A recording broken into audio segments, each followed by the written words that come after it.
안녕하세요. 여러분의 출근길 파트너 라디오 동서남북 김서영입니다.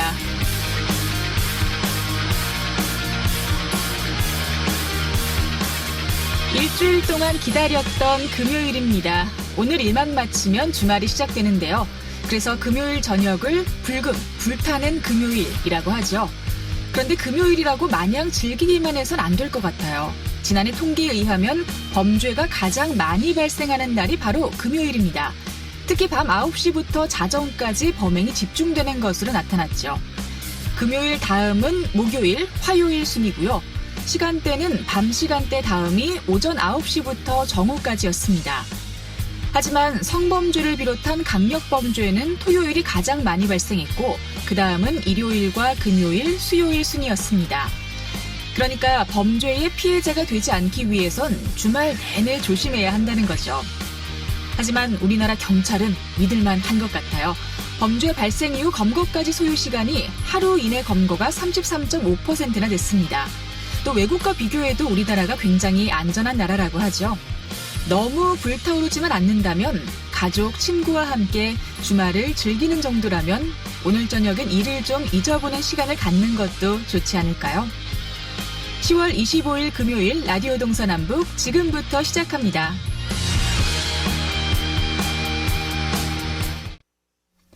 네, 라디오 동서남북 오늘도 아침 신문으로 시작합니다. 강원일보 이하늘 기자와 연결합니다. 안녕하십니까? 네, 안녕하세요.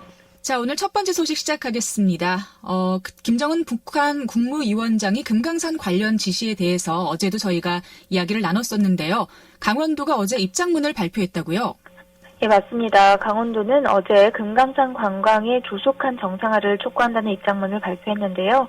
도는 이날 입장문을 통해서 어떠한 경우에도 남북 간의 평화와 신뢰들은 유지돼야 한다면서 지난해 평창 동계올림픽으로 시작된 한반도의 평화와 번영의 흐름이 뒷걸음쳐서는 안 된다고 밝혔습니다.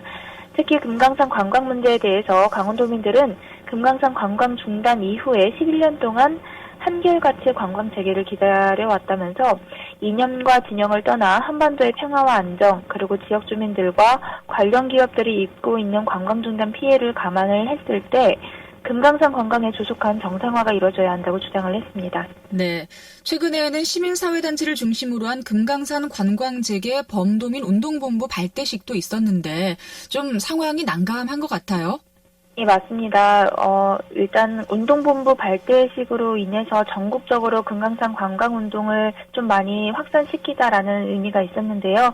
하지만 이런 상황이 돼버리자 강원도는 지난 21일 발대식을 연 범도민 운동본부를 적극적으로 지원을 하겠다고 나섰습니다. 또 관광중단 피해 지역 주민과 또 관련 기업들과 함께할 수 있는 모든 역할과 노력을 기울여 나가겠다는 입장인데요. 또 남북 당국과 국제사회에 금강산 관광의 조속한 정상화를 위해서 전향적으로 나서줄 것을 촉구할 방침입니다.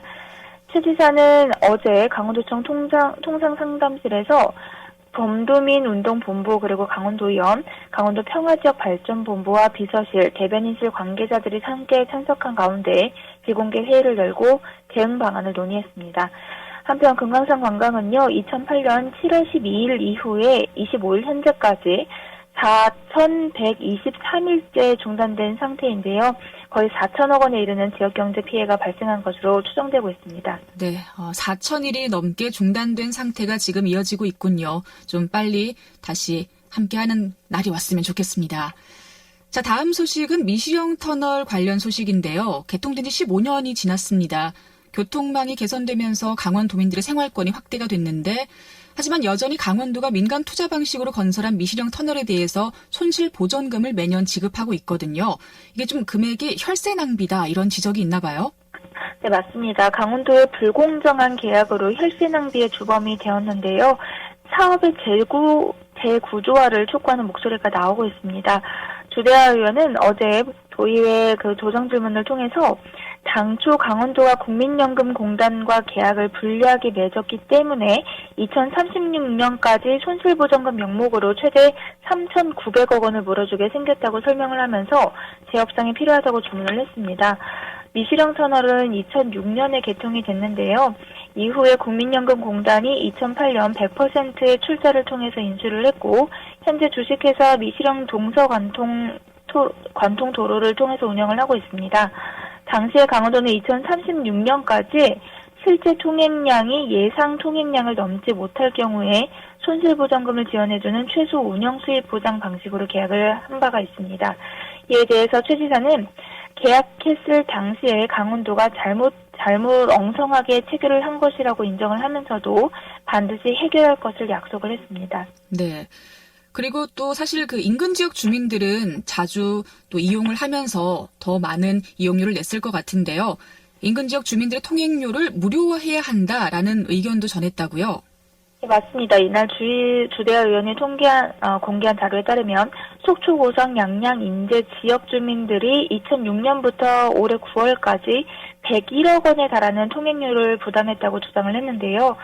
서울 양양고속도로가 개통되었음에도 불구하고 미시령 터널 통행량이 꾸준하게 증가한다는 것은 주민들에게는 생활도로라는 점을 강조했습니다.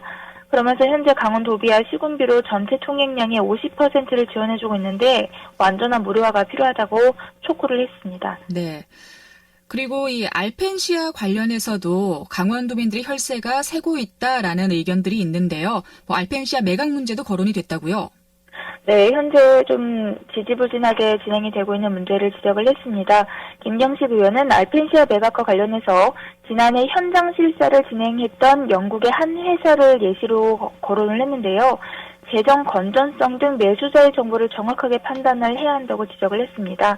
그러면서 강원도가 직접 하는 그 매각이 어려우면은 지방계약법에 따라서 전문 회계법인에 위탁하는 방법도 있다면서 제안을 했습니다.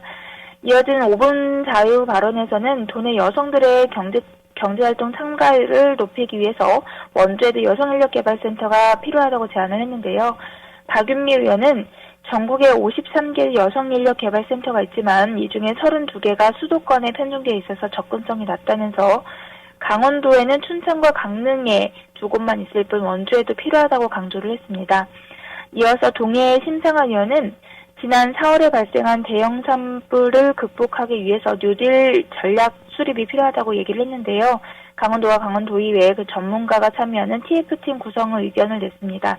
한편 어제 강원도의회는 총 39건의 안건을 최종 의결을 하면서 열흘간의 의정활동을 마치고 폐회를 했습니다. 네.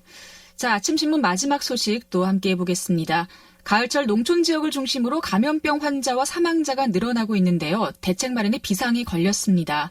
특히 진드기와 쥐 등으로 인한 감염 사례가 눈에 띄고 늘고 있다고 하는데 주의가 좀 필요해 보여요. 네, 맞습니다. 강원도에 따르면 지난 22일 원주에서 중증열성 혈소판 감소 증후군에 감염됐던 60대 A씨가 올해 9월에 확진된 지 2달 만에 결국 숨졌습니다. A씨는 지병 등으로 건강이 악화된 상태에서 진드기에 물리면서 사망에 이른 것으로 파악하고 있는데요. 이로써 올 들어서 강원도 내 중증열성 혈소판 감소 증후군 사망자는 7명으로 증가를 했고 치사율은 25%까지 상승을 했습니다. 여기에 쥐를 통해서 매개되는 법정 감염병인 렙토스피라의 경우에는 올 들어서 24일까지 증상을 보이는 환자 수가 지난해 같은 기간에 비해서 9배가량 증가를 했는데요. 질병관리본부에 따르면 전국 지자체 중에서 충남에 이어서 두 번째로 가장 많은 환자가 발생했습니다. 네. 이제 도보건당국이 최근에 감염병 상설대책본부를 신설해서 상황관리에 나선 걸로 알고 있습니다. 좀 그래도 개인 위생에 각별히 신경을 더 쓰셔야 할 것 같아요. 자, 오늘 아침신문 이하늘 기자와 함께했습니다. 고맙습니다. 네, 감사합니다.